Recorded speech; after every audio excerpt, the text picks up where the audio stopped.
Okay guys, yep, that's right, ran out of memory again. I was just getting done soldering this joint here, and what I've got to do now is I got to pull this heat shrink that fell back into the plane, pull it back out, get that seated on there.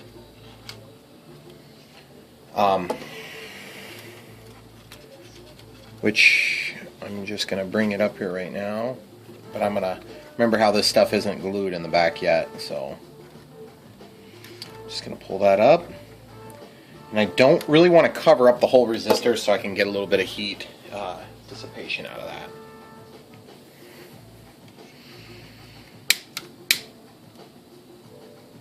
You got to be careful. You're right next to that foam. So if in doubt, get something metal and put it between the two, and that will absorb some of the heat rather than transferring to the foam, because you'll bubble it up really nasty looking. Okay, so then on the other side, we're basically looking at doing another half fold or little loop. And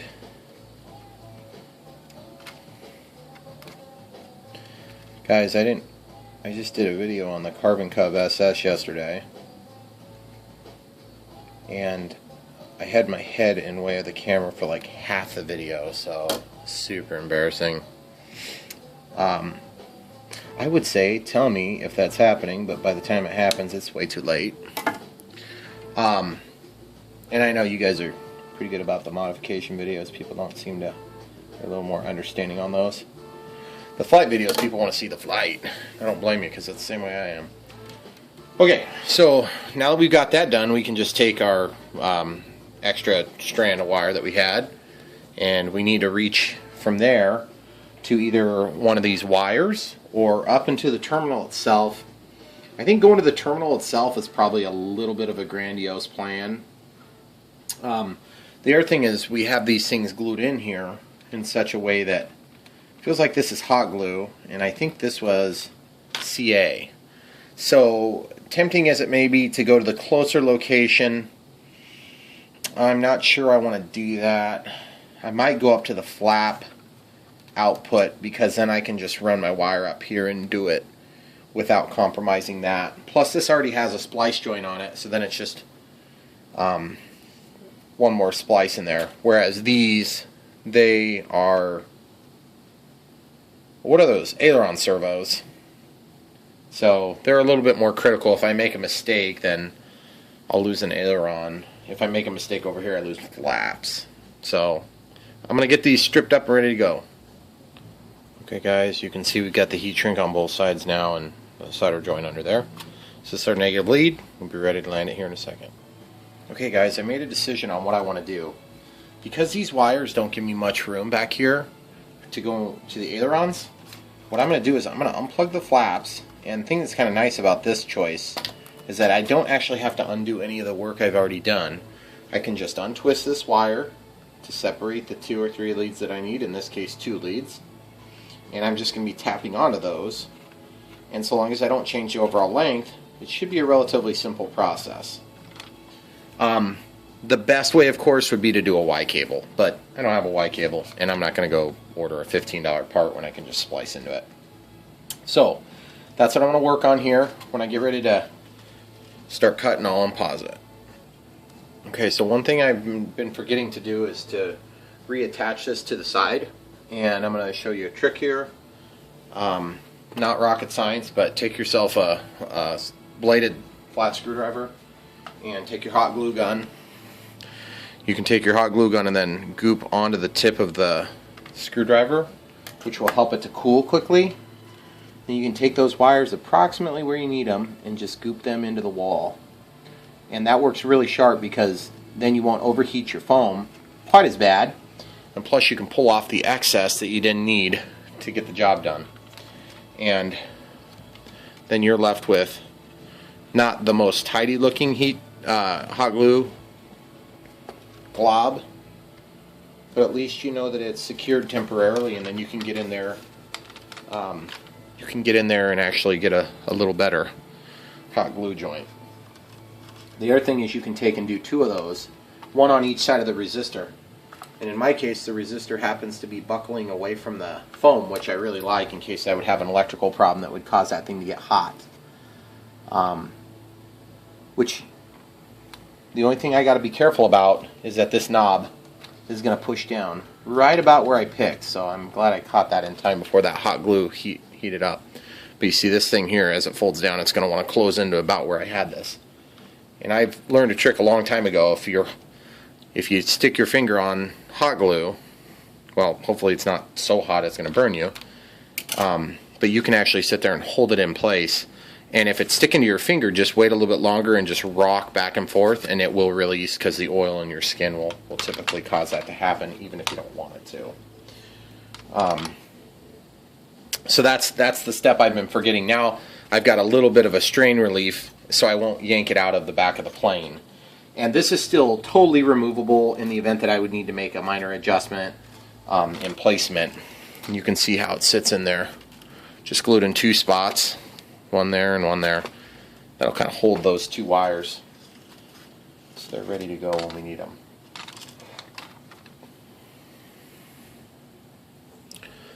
Okay guys, I separated this wire back and I ended up ungluing it from where it was just because it's going to be easier to do it this way. And I don't know if you guys have worked with heat shrink too much, but once you're done, you know, heating up the joint, then of course the heat shrink will help to offer a little bit of mechanical strength. But the idea is, most people don't realize you can reheat it later and you can usually slip it off. It doesn't always work that way, but a lot of times it does. So what I want to do is, I'm working with the negative line first, just for whatever reason. I realized I had to go back and mark them, because I hadn't marked them except for before my glue joint there. So what I'm going to do is I'm just going to untwist this somewhat, and mostly because I want to keep the heat going up, obviously. Get it warm, get it warm, get it warm, get it warm, and then slide it. And there she goes, she's slid off. And I hope you can see any of that.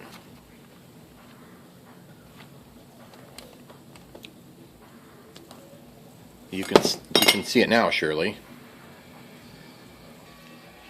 Okay, so basically now that we have this exposed, then I need to land my negative wire on this. And one other reason that I choose to go off of the receiver voltage for the servos is because if I go to 3S, then either way the voltage will be regulated by the time it gets out to the servos.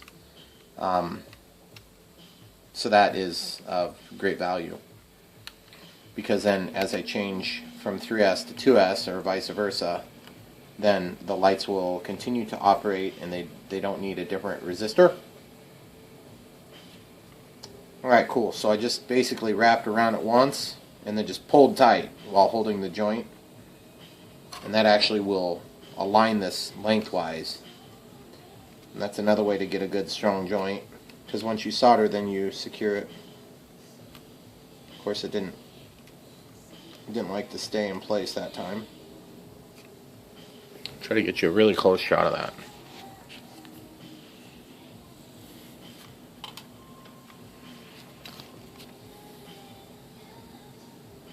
Okay, so now I'm just going to get those tinned together, and then we're going to try to put the same heat shrink back over it. The small heat shrink has a very weak compression ratio in most cases.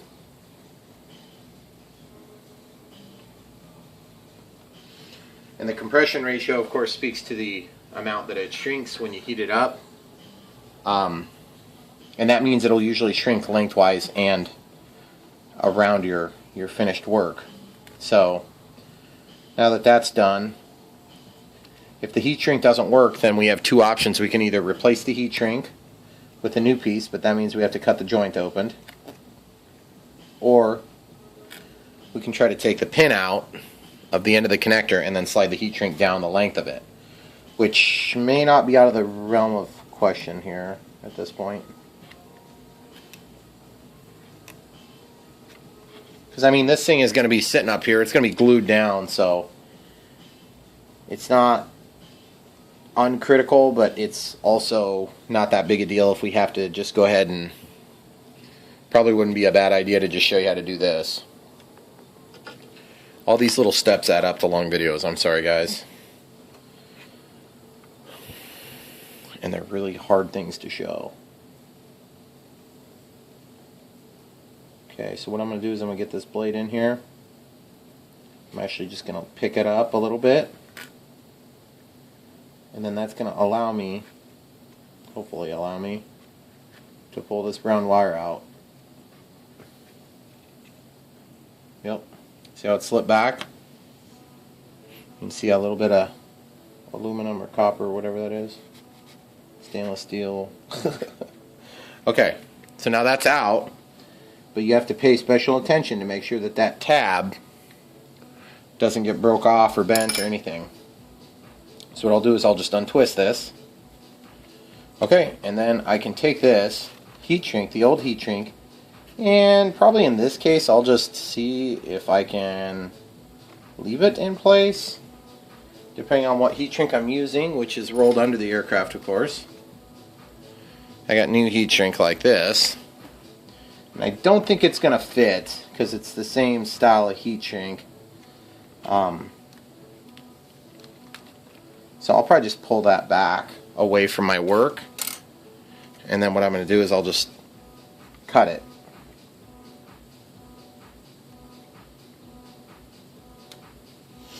And that gives us a little groove from which to get a knife into.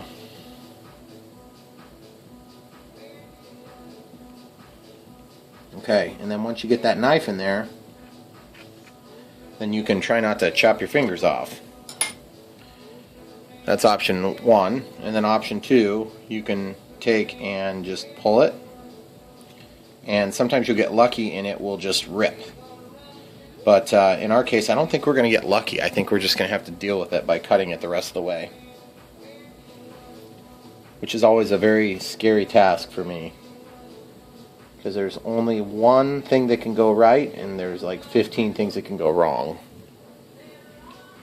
And yes, the side cutters do work really nice for this. Some of you are probably thinking, why don't you use scissors or something smaller? Well, scissors have a more bold nose than this, so you can't get them into such a tight spot. And these are small side cutters too. They're not like real big.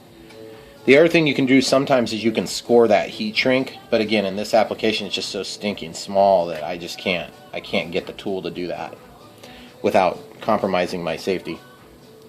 So now the other option you can do is you can run the blade in, but you have to ensure that you're on the right side of that wire, and that is difficult to ensure. See, and even doing that, I'm really getting close to chopping myself. And you also run the risk of nicking your wires. So, anyway, there it goes. Okay, so the old one's off, and the new one is getting ready to go over. And it'll fit right over the top because it's not shrunk down yet of this connector. Okay, and when I say it'll fit right over the top, it will barely fit right over the top. In fact, I got to take another wire and force it through the heat shrink from the backside, like this. Oh, it's so ridiculously small. Okay, so you use that second wire to help guide it in. See, there it is. And as soon as it comes through, use something to grab it and pull it out. Well, I'm not going to use that because I don't want to damage this connector. Okay, so once it's through, go ahead and pull that out. And then you can just walk it up just like that. So, like I said, a lot of these steps are not really hard, but some of them take a little bit of practice to get decent at. So if this is your first time doing this, you're probably going to be like, why would you ever do this? And then the second time, you're probably thinking about the same thing, and you get to about the 6th or 7th time and you're still thinking the same thing. But I want flaps. That's why I get so excited when I see planes that already have them. Alright guys, I'll pick it back up when we get the other side attached. Okay, I realized I never showed you how to put this thing back in. And I don't want to leave you hanging.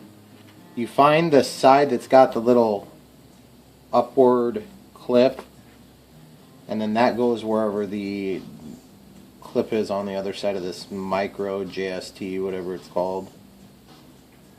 And no, I do not know what the proper type of connector this is called. I just don't know. I've never found out. I wish I could figure it out.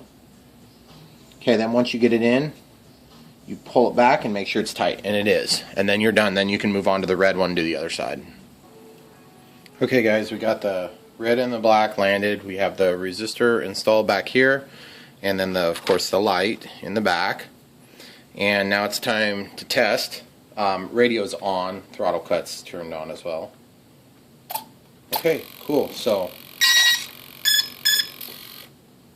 we've got all three lights on, red, green, and then underneath we've got the white. And that one's super bright. Awesome. Okay guys, next step's going to be closing it up and giving you some final shots for enjoyment. Okay guys, I almost forgot. I needed to glue this LED in because obviously it's still stuck out. So we've already tested it, so we know it's working. So now it's just a matter of getting some glue and pushing it in, and hopefully you can pick something up from this. Okay, so we got the medium liquid gold, and there are times when I'm using this stuff that I'll put on kicker first. This probably isn't going to be one of them, but so this is serving two functions. Function one is to make the light distribute a little bit better, and then function two is to prevent the wires from becoming a shorting hazard because they're exposed on the sides right at the moment. But the chances of being wet enough to bridge across that and having enough purity of the water to transmit the electricity to the point of damage is pretty slim to none. Okay, so now that's sort of filled up, we'll just give it a little spray with this Instaset accelerator, kicker, or whatever you want to call it. I'm just going to let it work for a second, and then I'm going to do another layer on this.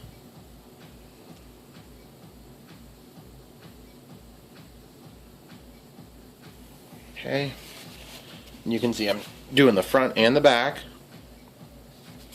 which is going to help with the aerodynamic shape.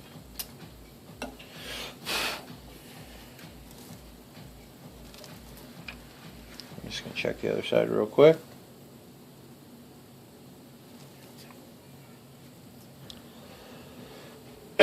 Excuse me. So now we got that nice little rounded drip. We want to just do one more little drip.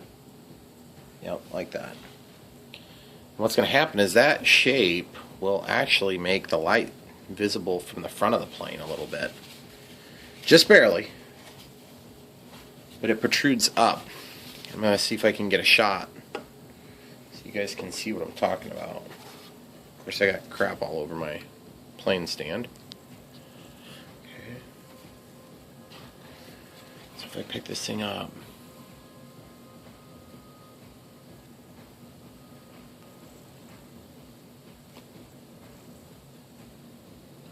you can see it goes up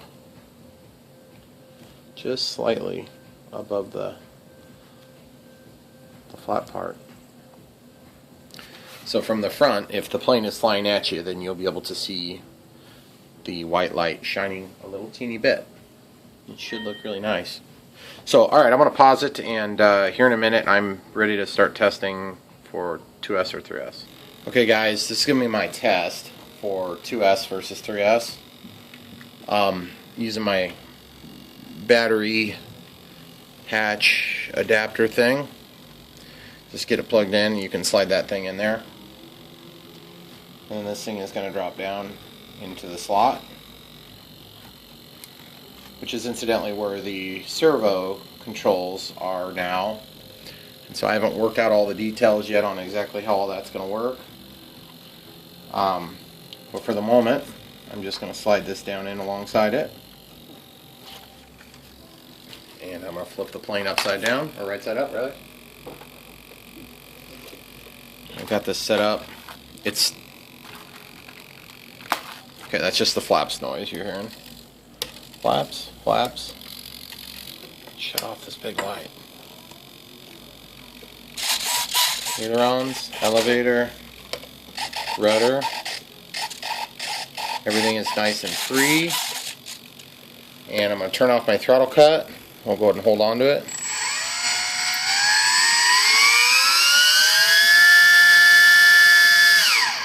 Okay. So we'll go ahead and throttle cut back on there. And I'm going to switch batteries. So you guys got a quick idea of what kind of power to expect from this battery. I'm a little bit tempted to just make a battery holder that goes on top, because then I could just pick it up and lay the battery into the top of the plane. Partly because this thing is, you know, I've got that servo in there now. So rather than having to take out more material. You guys hear that funny noise? I think one of my wires is hitting. Something's hitting. I gotta figure out what it is. Something's hitting, guys. I can definitely hear it. So I'm gonna close this back up. See if I can identify that.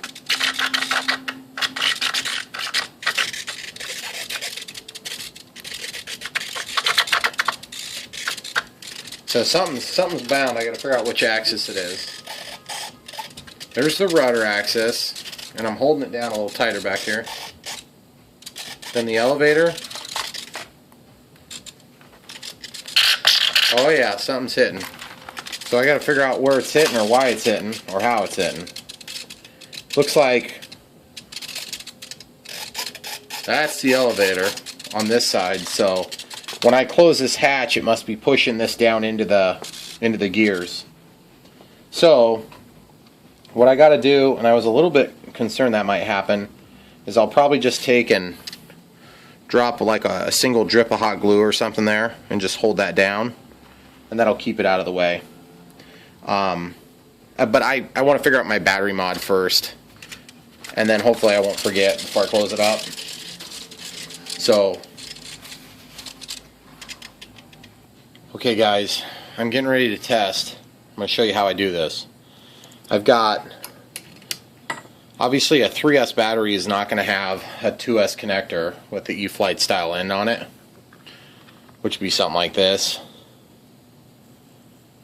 And so what I've got to do is I have to figure out a way to plug in to this battery connector temporarily. And so what I did a long time ago when I was doing the P-47 is I built this parallel adapter for three individual 1S batteries. And so what I've got here is 130 milliamp hour, 25 through 40C discharge. So this is basically going to be a 25C battery, and it's going to be in parallel now. So one battery out means the circuit's open, so I usually try not to plug it in live on this, just in case there's a problem. And then you do have to be careful about polarity with this type of connection. So throttle cut's on, radio's on. Now when I plug this in, things will either go hairy balls or they'll work perfect. Yep, as I expected. They are working fine so far, but then what's going to happen is elevator, rudder, aileron, flaps. Where your problem comes in is throttle. Obviously, because the power is going to be consumed a little bit differently. And it looks like I actually technically have clearance here. So I'm just going to put the prop over here. I'm just going to put a hand on it for security reason. That's about 50%.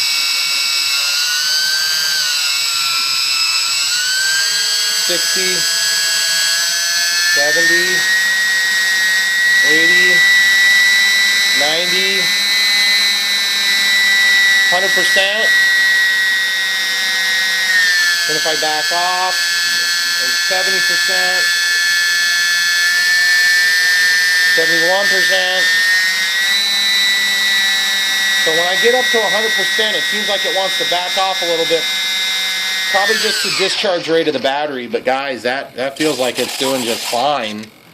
So what I had to do on my P-47 was I actually had to set my throttle on the DX18 in my case. It was a DX8 at the time.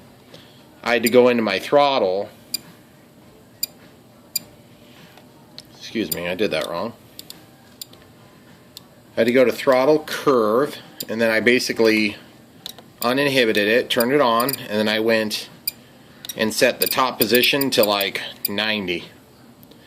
And what that does for me is it just means that your maximum output, you can also do that in servo setup under throttle, and you can change it there, but you have to move the stick up, and my plane is on, so I can't do it there.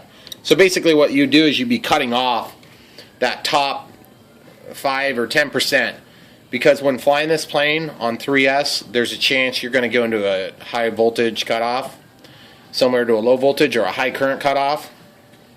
And another thing is, real quick, there is some telemetry on these, so I'll just move it all the way over. It looks like I got a timer there. I don't know if it just freaked out with a higher voltage or if it just doesn't know. But either way, it seems to be working, which means that I'm going to be working on, throttle cuts on by the way, I'm going to be working on making a JST connector for this. But I have to make room, also a pocket to receive the battery. And I'm a little bit reluctant at this point to go ahead and sacrifice this plane or the ability to use this. So what I've done in the past also is I've taken a JST connector. I got a bunch of these connectors that I built, and what I'll do is I'll take a JST connector and I make this. This is a 2. This allows me to kind of use that temporarily. And the other thing I got to do is I got to make a JST that will plug into kind of like this. At the time I think I was using EC2 connectors. So when I cut this off, I'll make the JST that's just like the battery, and then there'll be an adapter so I can go back to 2S. I'm sure I got one in this bag, so let me pause it and I'll find it. Okay guys, sorry about that. So I have basically the JST that would be coming off of the little 3S battery. These are Turnigy Nanotech 180 milliamp 25 through 40, so it's a 25C discharge. And basically what I can do is I can then emulate having the 3S configuration with a regular 2S battery if I decide to try to downgrade it back to what it was. But the next step for me is making a pocket. So guys, my next series is going to be something like this. It's going to be 3S pack, 3S power, something like that. So even though this is the last part of the LED video, it's not going to be the last part of this series. So just keep watching, and we'll go from there. Thanks so much for watching. And I know these have been super long, so that's just life, I guess. I'll try to do better next time, except you know it'll be exactly the same next time like it always is. So, and this plane is going to be sweet. I can't wait to see it fly on 3S. It's going to be powerful, and it's going to look awesome. And with those flaps and LEDs and everything, oh, it's going to be so sweet. So batteries might be up top, batteries might be down below. Haven't decided yet, but you guys are going to be the first to know. Thanks for watching. Don't forget to like and subscribe.